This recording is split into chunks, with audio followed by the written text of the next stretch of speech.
दोस्तों, नवीन global study में एक बार फिर से आपका बहुत वेलकम है।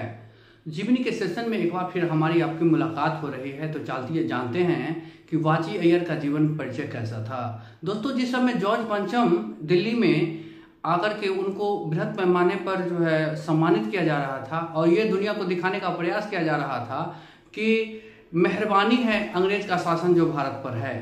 भारत असभ्य लोग है, इससे देश चलने वाला नहीं है, परंतु इंग्लैंड का जो शासन है वो क्या है, उपकार किया जा रहा है भारत पर। तो उसी समय कुछ क्रांतिकारियों ने विचार किया कि ये जो शासन इसका इस तरह से जो बनाने का प्रयास है इसका विरोध किया जाए। और विरोध किया जाए तो कैसे विरोध किया जाए, तो उस समय एक जिला अधिकारी होते थे अंग्रेज के, उनकी हत्या करके जो है इसको भुनाने का प्रयास किया जा रहा है, इसका विरोध किया जा रहा है। दोस्तों, तो उस समय वाची अय्यर क्या करते हैं, जिला अधिकारी की हत्या भी करते हैं और 2-4 मिनट 10 मिनट के अंदर खुद को सुसाइड करके वो अपनी भी प्राणलीला समाप्त कर देते हैं। दोस्तों ऐसा थे वाची अय्यर का जीवन परिचय। तो चलिए जानते हैं विस्तार से।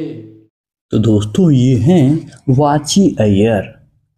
दोस्तों, हिंदुस्तान पर ब्रिटिश संप्रभुता का प्रदर्शन करने के लिए यह तय किया गया कि 1911 में इंग्लैंड के राजा जॉर्ज पंचम के राज्यारोहण के अवसर पर दिल्ली में शाही दरबार लगाया जाए। इस प्रकार अंग्रेज चाहते थे कि हिंदुस्तान की जनता न केवल जॉर्ज पंचम को देखे बल्कि यह भी देखे कि उनके हिंदुस्तानी राजे महाराजे नवाब जागीरदार भी उसी महान जॉर्ज पंचम के आगे सिर झुकाने को विवश हैं। इस प्रकार अंग्रेजों ने हिंदुस्तान की आम और खास दोनों को ही लज्जित करने का कार्य किया था दोस्तों, और लोगों से अमूल्य उपहार व तोहफे भी जॉर्ज पंचम के नाम पर वसूल लिए गए थे। राष्ट्रगान प्रथम बार गाया गया। दिल्ली के किंग्सवे कैंप की उत्तरी दिशा में जहां राज्यारोहण स्मारक निर्मित है, वहीं उन शानदार समारोह का आयोजन किया गया था। उस समारोह में हिंदुस्तान के राजे महाराजे नवाब जागीरदार जमींदार व तमाम विख्यात लोगों ने आवश्यक रूप से आना था और वह भी अपने परंपरागत वेशभूषा में उनको आना था। निश्चय ही उस समय हिंदुस्तान अंग्रेजों का सबसे कमा उपनिवेश था, लेकिन हिंदुस्तान में भूखमरी थी, अशिक्षा थी, बीमारी थी और प्रति व्यक्ति आयु महज 23 वर्ष की थी। रविन्द्रनाथ ठाकुर ने जन गण मन अधिनायक जय गीत को प्रथम बार जॉर्ज पंचम के सम्मान में प्रस्तुत किया था। गुलामी के प्रतीक इसी गीत को बाद में राष्ट्रगान माना गया। इस बारे में काफी कुछ लिखा जा चुका था कि गुलामी के प्रतीक राष्ट्रगान को क्यों राष्ट्रगान बनाया गया। ढोंगी अंग्रेज। यह एक कड़वा सत्य था कि फिरंगी हिंदुस्तान की समृद्धि का दोहन करके इंग्लैंड को खुशहाल बना रहे थे और हिंदुस्तानियों के खून की आखिरी बूंद को भी निचोड़ लेना चाहते थे। किंतु जॉर्ज पंचम को दिल्ली में बुलाकर जिस प्रकार भव्य समारोह करके दुनिया पर यह जताया गया कि उन्होंने हिंदुस्तान को अपना उपनिवेश बनाकर हिंदुस्तानियों पर एहसान किया है, कुछ बुजुर्ग आज के भारतवर्ष को देखकर कहते हैं कि इससे तो अंग्रेजों के राज ही अच्छा था। वह हिंदुस्तानियों को शिक्षित कर रहे थे, उन्हें सभ्य दुनिया के तौर तरीके सिखा रहे थे। हिंदुस्तानी भी अंग्रेजी हुकूमत से खुश थे कि उन्हें न्यायपूर्ण शासन मिला है। लोग मानते थे कि अंग्रेज का राज उसकी खुशकिस्मती है। वे मर्जी से राजा के दीर्घायु की कामना करते थे। हिंदुस्तानी कौम को गुलामी की स्तुति करने वाली कौम बताया गया। यह दुरंगी नीति की पराकाष्ठा थी दोस्तों, गुलामी की पराकाष्ठा। यह सच है कि भय की बिना प्रीत नहीं होती। अंग्रेजों का यह भय ही था कि लोग अपना धर्म त्याग कर ईसाई बन रहे थे, क्योंकि जीने के लिए यही शर्त बाकी थी उन लोगों के लिए। ऐसे लोग यह प्रचार भी करते थे कि धर्म परिवर्तन के पश्चात वह खुश है, क्योंकि उसका आत्मिक व आध्यात्मिक विकास हुआ है। लोग अंग्रेजी भाषा के मृत हो गए थे, अपनी संस्कृति को भूलकर फिरंगियों की संस्कृति में रंग गए थे। अंग्रेजों की राजभक्ति की शपथ उठाकर वह अपनी मातृभूमि के खिलाफत करने पर गर्व अनुभव कर रहे थे। महज 30 रुपये की माहवारी पगार पर वे देश के दुश्मन बन गए थे। उसके लिए वे किसी भी रिश्ते की हत्या तक कर सकते थे। यह वाकई शर्मनाक स्थिति थी कि अपने ही देश के लोग अपने लोग अंग्रेजों के कर्मचारी बन जाने के बाद अन्य किसी भी रिश्ते से उस अंग्रेज मालिक को ही बड़ा मानते थे। बेशक यह 10% लोगों की ही स्थिति थी और उस 10% गद्दारों के कारण ही अंग्रेजों का यह राज कायम था। शेष 90% जनता शोषित थी और दबी कुचली हुई थी। इन्हीं से बगावत के स्वर भी फूटते थे। 1857 की क्रांति भी ऐसे लोगों के द्वारा ही की गई थी। विरोध दर्ज किया जाना। इस प्रकार की स्थिति में यदि जॉर्ज पंचम का राजदरबार शांतिपूर्ण हो जाए तो यह अंग्रेजी दावा सच साबित हो जाता कि हिंदुस्तान उसके सुशासन में खुश है और उस पर गुलामी लादी नहीं गई है। अगर अंग्रेजी हुकूमत का वे स्वेच्छा से गुणगान करते हैं।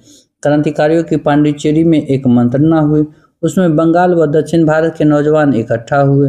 विख्यात तमिल कवि सुब्रमण्यम भारती भी उनमें शामिल हुए। उस बैठक में यह निश्चय हुआ कि जॉर्ज पंचम के हिंदुस्तान आगमन पर उसका स्वागत कुछ कुख्यात अंग्रेज अधिकारियों की हत्या से किया जाए, जिससे यह दावा साफ तौर पर खोखला साबित हो जाए कि हिंदुस्तानी खुशी से अंग्रेजों की दास्ता का जुआ अपने कंधों पर ढो रहे हैं। निश्चय ही तब यह सोच क्रांतिकारी थी और उसे पूर्ण करना भी काफी चुनौतीपूर्ण था। दोस्तों, संगठन का निर्माण हुआ। तब दक्षिण भारत में क्रांतिकारियों ने भारत माता संघ नाम का एक संगठन खड़ा किया। उसका केंद्र ट्यूटिकोरिन में रखा गया और संपूर्ण प्रदेश में विभिन्न जगहों पर उसकी शाखाएं भी स्थापित की गई। तिरुनेलवेली का कलेक्टर रॉबर्ट विलियम एस शुष्क, अहंकारी, जिद्दी तबीयत का हुक्मरान था। उसकी सोच थी कि कठोर सजाएं देने से भारतीय स्वतंत्रता संग्राम को कुचला जा सकता है। इस कारण वह नारेबाजी जैसी घटनाओं के लिए बेहद कठोर सजाएं देता था और संपूर्ण क्षेत्र में कुख्यात हो चुका था। क्रांतिकारियों ने विरोध प्रदर्शन के लिए उसी नराधम की बलि चढ़ाने का निश्चय कर लिया। इस प्रकार से एक पन दो काज होने वाले थे। एक निर्दयी गोरे से मुक्ति मिल जानी थी और ब्रिटिश हुकूमत को नकारे जाने का रक्त रंजित साक्ष्य भी पेश कर दिया जाना था। वाची अय्यर ने लिया दायित्व। बेशक योजना अनुपम और क्रांतिकारियों के अनुकूल थी, किंतु उस योजना को पूर्ण करना भी चुनौती ही था। तब उस चुनौती को क्रांतिकारी वाची अय्यर ने स्वीकार कर लिया। वाची अय्यर उस समय त्रावणकोर राज्य के वन विभाग में लिपिक के पद पर कार्यरत थे। एस की हत्या की जिम्मेदारी भी वाची अय्यर ने अपने ऊपर ले ली, लेकिन जोश में वाची अय्यर ने एक गलती की, जो कलेक्टर एस को चेतावनी देते हुए एक पत्र लिख भेजा, जिसका अर्थ यह था कि यदि तुमने अधिकारियों को तंग करने की रणनीति नहीं त्यागी तो हम भारत माता संघ के सदस्य तुम्हें बेमौत मार डालेंगे। अपनी योजना का पूर्व एहसास करा देना योजना को पूर्ण करने में कठिनाई पैदा करता था, किंतु इसे कलेक्टर एस तो खैर डरा ही, दूसरे अंग्रेज अधिकारी भी खौफजदा हो गए। उसकी सुरक्षा हेतु खास इंतजाम किए गए। पत्र किसने और कहां भेजा, इसकी जांच में पुलिस एड़ी चोटी का जोर लगा दिया। 17 जून 1911 को कलेक्टर एस अपनी पत्नी के संग तिरुनेलवेली से ट्यूटिकोरिन जा रहा था। मरांची स्टेशन पर उतरकर उसे बोटमेल नाम की अन्य गाड़ी लेनी थी। उसका सेवक सामान उतारकर उस प्लेटफॉर्म पर खड़े रखने लगा जिस पर बोटमेल गाड़ी आने वाली थी। सामने एक और खाली गाड़ी खड़ी थी। कलेक्टर एस उसके एक प्रथम श्रेणी के डिब्बे में बैठकर अखबार पढ़ने लगा। उसकी पत्नी उसके करीब बैठकर यह देखती रही कि सेवक सामान सही तरीके से ले जा रहा है अथवा सब कुछ सहज था। खतरे का दूर दूर तक कोई नामो निशान नहीं था। उसी समय घातक हमला होता है दोस्तों। लेकिन वाची अय्यर बहुत देर तक उस पर दृष्टि जमाए हुए थे। उन्होंने तिरुनेलवेली से ही उसका पीछा आरंभ कर दिया था। उचित अवसर देखकर वह उस खाली डिब्बे में चढ़े और बेहद करीब पहुंचकर एस पर 2 गोलियां दाग दी। श्रीमती एस चीखी तो लोग भागे आए। उन्होंने वाची अय्यर को पकड़ना चाहा, किंतु वह दौड़कर यात्री विश्राम गृह में चले गए और वहां उन्होंने पिस्तौल की नली अपने गर्दन पर रखी और गोली दाग दी। तुरंत ही मृत्यु हो गई उनकी।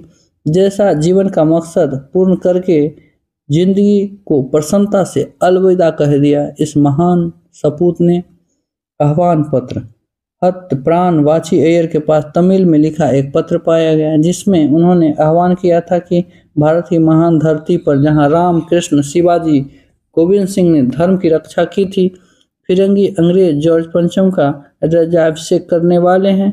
अतः अंग्रेज ने खदेड़ कर देश को आज़ाद करना प्रत्येक भारतीय का फर्ज है। मद्रास प्रांत के 3 सहस्त्र युवकों ने प्रण किया कि जॉर्ज पंचम की भारत भूमि पर पांव धरते ही उसकी हत्या कर दी जाए।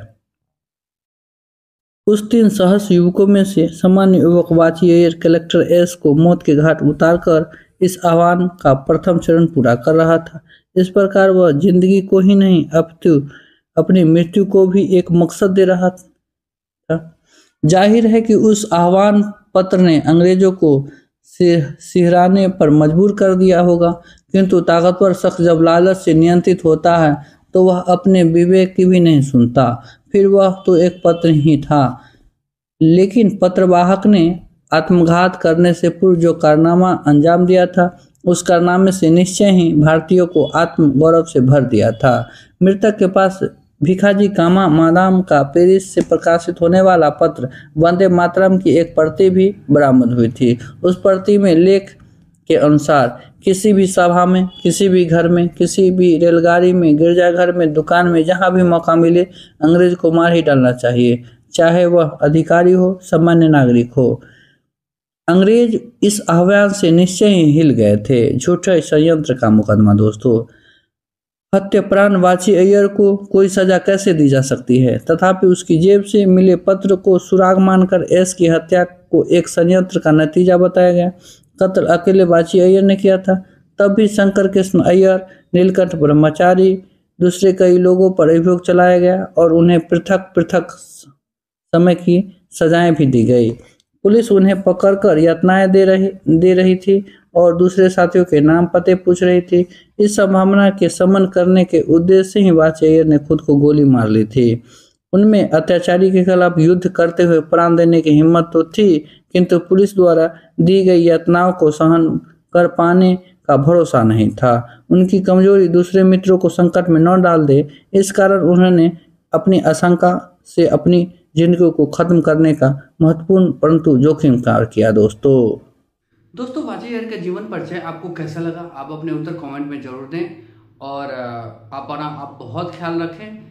नित्य नए जीवन के सेशन में हमारी आपकी मुलाकात हो रही है, तो 2-4 दोस्तों को आप शेयर कर सकते हैं। मिलते हैं नेक्स्ट वीडियो में, तब तक आप अपना बहुत ख्याल रखिए। धन्यवाद।